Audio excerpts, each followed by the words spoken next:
dito yung guys para sa December 31, 2023. So meron tayong pasyon, pasakay at guide. So pasyon natin ay 8, pasakay ay 4, guide ay 1.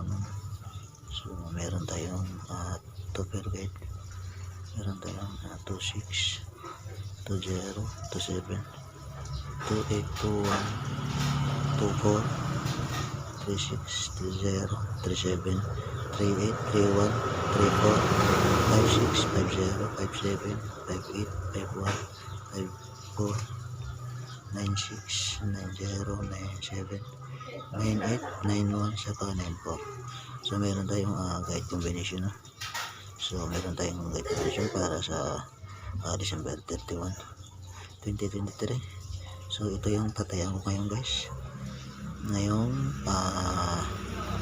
December 31, ito yung guide combination ko, no? So may gusto lang ito.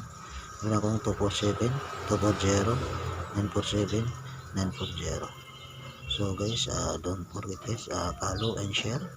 Malalagi tayo update sa mga upload natin, no? So sa hindi nakakaalam guys kung paano gagawin to, itong tutor guide, no? So ipagkasama nyo ganito guys para makagawa kayo ng 3D number, 3 digit. So kagaya nito 247, 27, saka 24, 947, to 94, saka 97. So 240 ito guys, 24 saka 0. So yan guys, to 940, to 94 saka 0. So yan lang guys, good luck.